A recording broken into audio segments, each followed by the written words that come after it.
Hello, today I am joined by Kirsty Twiner, A&R for a London-based music publisher who pitches songs in a variety of different genres within contemporary music in international markets.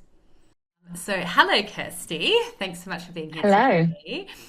So, can you please give me a brief rundown of your experience and any memorable cuts that you have that you have helped secure? Hi. I have been working as an A&R for probably I think it's coming up to 6 years now. I was previously doing a PR role in the Oh, wow. music industry and then had a massive switch because didn't, I never wanted to be at the big, like, I never wanted to be at the end of the music. I always wanted to be at the beginning of the music. Okay. And I think that's what kind of drew me to the A&R role and was something that I was really like trying to get into for years. And was firstly given the opportunity at Warner Chapel. Um, and that was an amazing experience because obviously when you're working for a major, you're working across some of the biggest artists in the world. Yeah. And it was really exciting to learn off of my team and see how they work. And actually, it wasn't commonly about cuts there. It was more about the kind of relationship that you had with the clients. And a lot of them would secure their own cuts Oh, by just being and naturally being in the bigger rooms. yeah. And these So are there artists wasn't you're talking about, not songwriters. both Okay. really. So it would be those producers that were amazing and would kind of just from their previous cuts, I think because you're working at a major level, there's less that you have to do to kind of get people off the ground. Yep. By the time that you sign them, they're already there. They've already Mhm. had that big cut. And so that was interesting. So in terms of Warner Chapel, I can't say I have many big cuts. Um, but in terms of working at Tar Yard, it's been amazing. I've had cuts with Becky Hill, Chris Lake, Fisher, David Guetta. So that's been an amazing process and kind of more in the dance world because Yeah. that's where more of the cuts land. My colleague Agapi is better at the K-pop stuff. Yeah. But yeah, that's kind of what my background is without Fascinating. waffling too much. No, and I love what you said about how you want to be at the start of the songwriting, with the song process rather than at the end. I think Yeah. that's so relevant for me anyway with interviewing you. So that's fantastic. Yeah, 100%. So my first question to you, when you're listening to hundreds of demos, what makes one song immediately stand out from the rest? So it's really case dependent, and I could give you a really boring answer. There's probably two answers to this. There's one that it's just got that thing, and you'll never be able to put your finger on it. And it will always just be that standout track that you're just like, wow, this is really stuck in my head. Mm.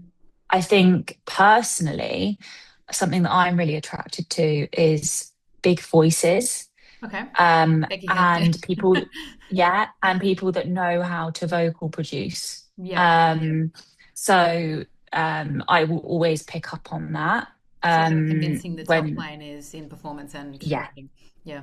yeah, Interesting. exactly. And so for example, I actually work with a lot of producers versus songwriters, but the reason that I love my producers on my roster is that they all know how to vocal produce and they all know how to make the best out of the people in the room.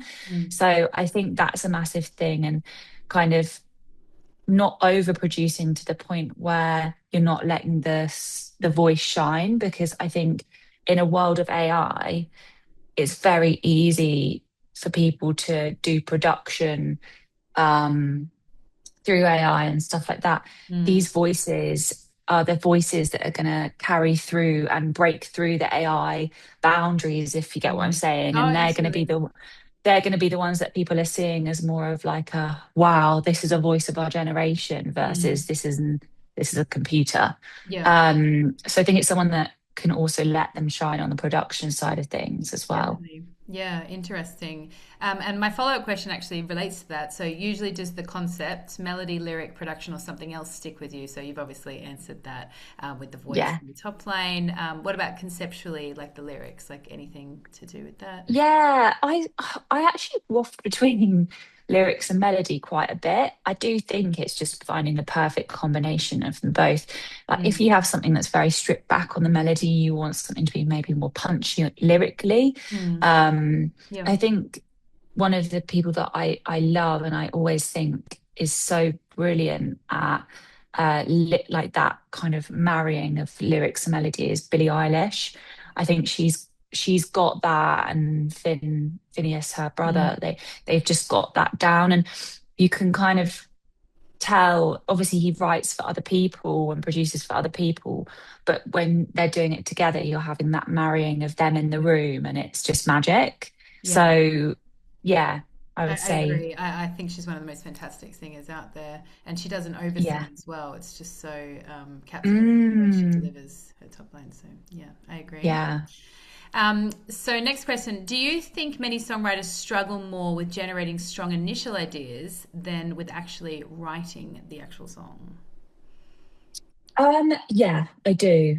I have a lot of people going and being like, I have nothing to write about today. Mm, And um, quite often I will say, look, you don't always have to go in with something. Try and pull from the people in the room. I think if you're writing for an artist project, I think it's mm, slightly different mm, because I think you should be going in with a strong initiative of what you want. And I think sometimes confidence wavers and stuff like that. And mm, you can be having an off day where you're like, I literally can't even think. But I think that's something that I know people struggle with quite a lot. But what I always say to them is, you could pick from anything. You could even pick from the moment that you can't think. Like it could be a song about not being able to think or not being able to, and this mm. is what you're feeling in this moment.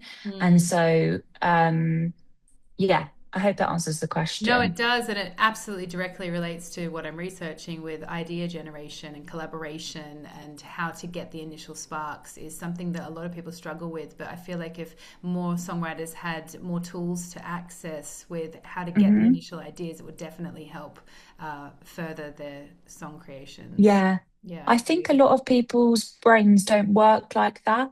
Some people are very, what's the word, resourceful. And they will just be like, okay, well, if I can't think of that idea, then I'm going to do that. But some people's Mm. brains are very linear. And Mm. so you kind of need other people to bring that out in the rooms. Yeah, yeah. And that's where song collaboration comes in. Absolutely. And I definitely believe collaboration is one of the best forms of idea sparks to get the Yeah. juices flowing, definitely. So, this is quite a long question. Have you noticed whether any of your songwriters use particular creative processes or songwriting methodologies, even if they don't consciously describe them that way?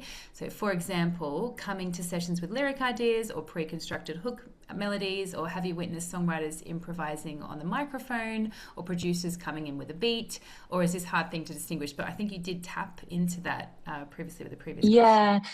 I mean, a lot of time I've actually had to tell producers to stop coming in with beats. right? I think it, I actually think it kills the room a little bit. I think if you're an expert in doing that, and you have not obviously having an idea is quite good. Mm, But I've had quite a lot of feedback from artists saying to me, I really hated that they came in with a beat idea because I feel like they haven't interesting. listened to me.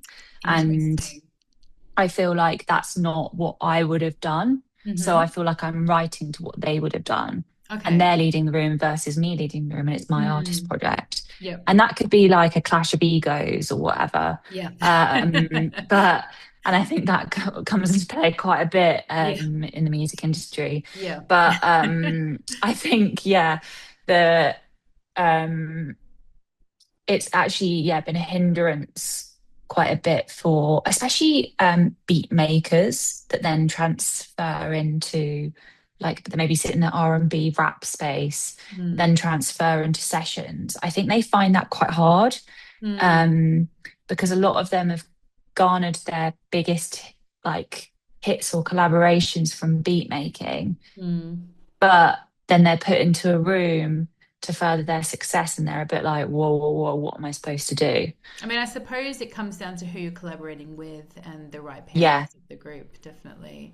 I Yeah. know from Steve's perspective, he works really well with certain people, and the egos are not Mm, there. It's like everyone's just confident in terms of you can say you don't like something and then no one gets offended, whereas you can work with yeah. someone else who you have to be a little bit more careful with. So, yeah, it's definitely not Yeah. even just collaboration, but it's a friendship thing as well that comes into it, Yeah. trust. And yeah. It is massively, massively. So, if you were mentoring an emerging songwriter, have you ever encouraged anyone to develop or improve their writing skills by researching various songwriting techniques or different artists or genres, or taking classes or participating in workshops?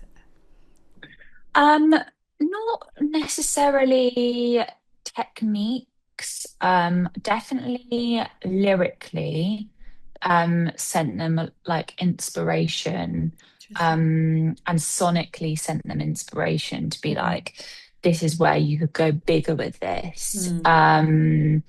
When I know that something is kind of staying a bit stagnant and it's Yep. not really progressing. Um, so in terms of that, yes.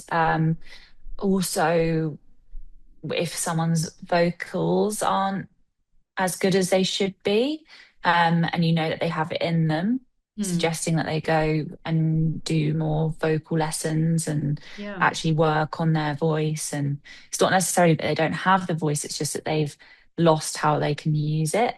Yeah, Um, I agree with that. And I feel like a lot of songwriters don't mm, think that way because, why no, not get singing lessons? Why not get songwriting lessons? Why not get yeah, music theory lessons? So, yeah, I think that's interesting. And I fully agree with your answer as well. yeah. Um, so, what do you think publishers and A&Rs wish more emerging songwriters understood about writing commercially successful songs? Um, this is very on topic actually. With what I'm doing a lot of development at the moment. Oh, interesting. With And songwriters. yes, and with artists. Okay. And something that I really wish that people knew more is that you can, but it's very rare that you're gonna get your biggest hit in the first three songs that you make. Mm. And the volume of what you're doing is actually so crucial to your success. Mm. Yeah. um the more that you write, the more that it could even be that, you know, you are writing for like what, 2 years, and the song that you wrote in like the first week of your songwriting then makes it, but Mm. because you haven't kept going with it, you then Mm. don't have the volume to put out to the world. Yep. And in a world where there's so many people that can put things out on SoundCloud and Spotify and all of these social media platforms, I think it's really important for people to realize that volume is kind of key. Yeah. Unless you are, and that's even in the songwriting process, not necessarily putting it out there. It's just having that in your back catalogue. Mm. Um, Yeah. and also from an artist perspective, just not releasing until you know you're ready. Because I think a lot of people rush into that. Yep. Um, but Definitely. I think it's best to kind of find your team and really work with them and keep working with them. And if you see that's something special, keep working with them until you've got the best thing possible out of it Mm. as Yeah. well. Yeah. Yeah. I agree. Um, so, do you think structured songwriting workshops or creative development sessions could help publishers identify and develop stronger writers? I mean, we've touched upon this a little bit, but Yeah, I do. It's just whether they would do it. yeah. So yeah, I definitely think it would. Yeah. But people have a lot of pride, Yeah. and it's just getting them there. And we even battle, when you introduce someone maybe saying, oh, you could maybe go to vocal lessons. That's even a really hard thing to Yeah. have I a agree. conversation with someone, and you have to be on that level where you can give feedback.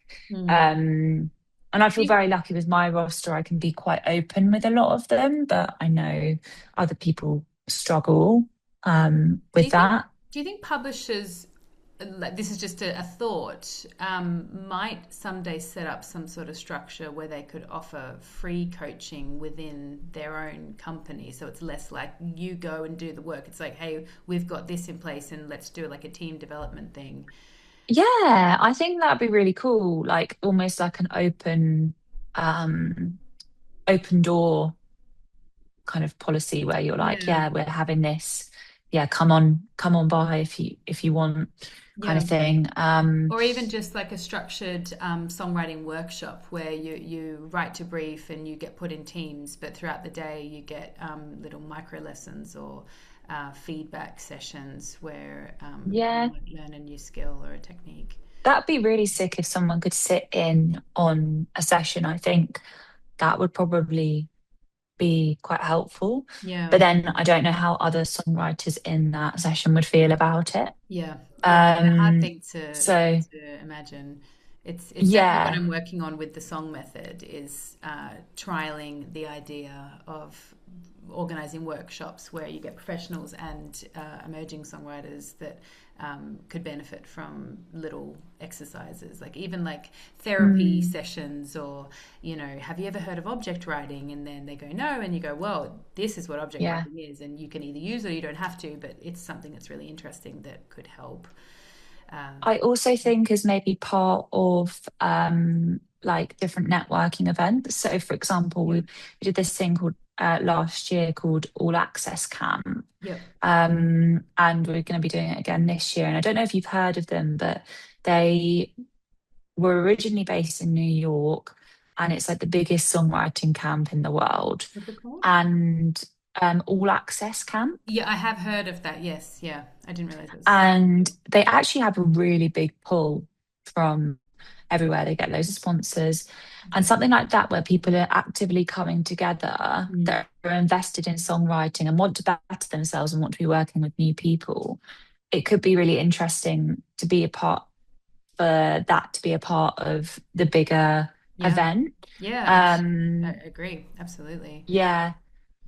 So something like that could be quite cool because then, yeah, it's an open door again. Like it feels a little bit more like people are going there to explore that. Yeah, Um, and there are workshops available. And I also think it would be quite a good thing for like students as well. yeah, definitely. Like the bit like BIM students and um because it would give them a networking aspect of things outside of their university, Yeah, I mean, I which lecture might at be quite ACM interesting. and they do a lot at Metropolis, but I'm Interesting. not actually sure if it includes professional songwriters. I should look into that. But yeah, Yeah, almost like a mix of the two, opening the door to yeah, like development songwriters, but also the students. yeah. And this is the next question, but you kind of already touched upon this anyway. I'm assuming that you think feedback is good with the songwriting process, like not necessarily at the end, but maybe in the middle of saying, from an A&R's perspective. How do you feel Yeah, songwriters usually appreciate that or not appreciate feedback? yeah. It's really case dependent. Mm, It depends on what kind of relationship you have with them. Um, Someone that I signed recently is really, really great with feedback and continually asks for it. amazing. And they are really, really on it and don't take offense at all. Um, but some people I think are quite sensitive. And as a creative, I actually find feedback really hard. So Oh, I understand because I have like a teacher's pet mentality where I quite a lot of the time will be like, oh, I feel like you're attacking me. And mm, so I totally understand why people might not want it. So mm, I always ask people when I take them on or when I sign them, you know, do you want an honest feedback relationship? And mm, honestly, can you say that you want that? Because yeah. I kind of will test the boundaries and stuff like that Mm. I a do lot. find the language used helps. Like if you word it a Yeah. certain way, then Yeah. people are a bit more open to it. But yeah, people usually Yeah. come And off a guard. also, it's so subjective. And I'm Mm, always really conscious of that because we have, A&R meets where sometimes someone will play something and I'll be like, that is absolute trash. And everyone else in the room will be like, that's the best song I've ever heard. So there's those instances where yeah, you're like, it could just be me and I'm not feeling what someone else has done. And I've got to let them find their sound and what they like. Hmm. So I try not to be too brutal. It's more just like I would love to see like a bigger chorus here, or Hmm. because it is so subjective. It's Oh so yeah, subjective. absolutely. I agree. Yeah, some of my songwriting cuts I've just been like, really? Like Yeah, that was like a yeah, 2 hour thing and then it turned into a cut.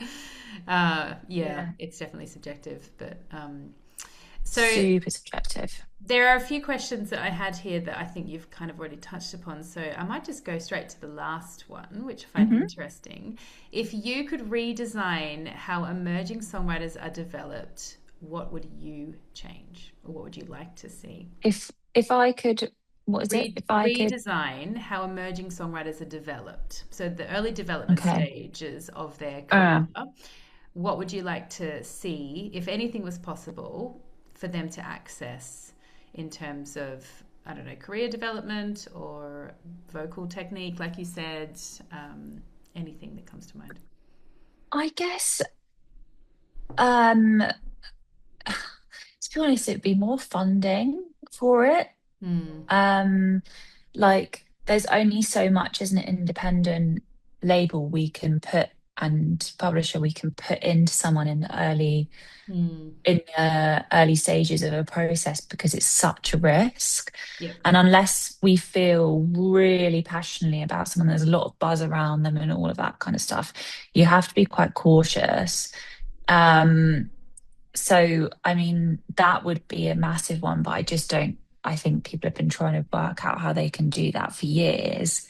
I mean, my Um, answer of embedding contemporary songwriting into music pedagogy within schools, I feel like could possibly help with that as well, because that would be yeah, starting them young as yeah, opposed to after school when they think, oh, maybe I'd like that. Because a lot of people don't even know how to get into a songwriting career.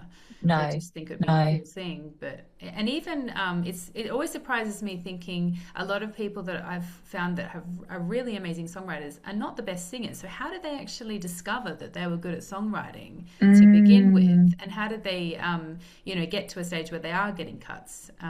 So yeah, so if it's introduced like earlier, maybe more people would be open to yeah, I think so, and I think.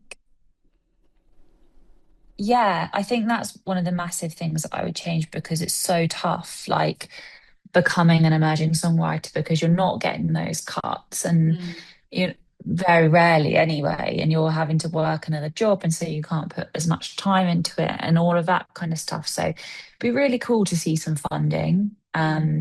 backing people in their early stages of their career. Um and I also think it would be cool to see more women in producer roles, Hmm. um, and more men in the writer role. So like the kind of switch, I think that Mm. would be cool to see with a kind of women leading the room and people listening and Yeah. um yeah, I think it's tough to say. It's tough to say. Because Yeah. I think everything would have a knock-on effect, maybe in like you never know what the knock-on effect is going to be, basically. It's funny because if you think about international markets, there are definite hubs that songwriters congregate in, like LA or London, obviously like Sweden, Germany. But I do Hmm. feel like with Sweden, just from everything I know about it, they do actually have a lot more. Um, they've got a lot of successful songwriters out of such a small Yes. country, and something that I haven't looked into too much, but I know that they definitely have a lot of free music education programs there. That possibly is a good pathway for getting into the publishing world early when you're still living at home and not having to fund yourself. So I wonder if have you So heard of what you're anything? saying, Sarah, is we need to raise the taxes here. No, definitely not. Yeah, But I maybe just mean, I know. more money in education regarding music, Yeah, and then yeah, like you said, if there's more funding available, maybe that's not necessarily funding in terms of A&R's, publishers putting funding in an artist, but maybe they're accessing their careers earlier when they're still living at home, so they don't need as much yeah, funding for yeah. the support of their family. And Um, but yeah, that was Yeah, I think definitely having more access to instruments and those writing rooms from early on. Like I remember when I was in school, like having we had these little rooms that sat inside like the music classroom. And we just go in there and just all like jam in there at yeah, lunchtime. And having access to those instruments was really amazing. And I I even think having access to the right like online tools for them would mm, just make yeah, such a difference. Like like a free mic educational and courses. yeah, like Mm. learning how to produce in um but I if we're taking it I don't know if it's going too far, so stop me if it is, but I always found it weird in so I took music GCSE and I was definitely more in it for my love of music versus being technically good Mm. at songwriting or um, playing instruments. And I think that maybe that should be allowed slightly more um, and honed in on slightly more versus like, can you tell what A, B, and C is on? Yeah, Can you write music down? I don't think that's necessarily helpful. Um, I agree. and although educational, yes, um, that music is such a broad spectrum Mm.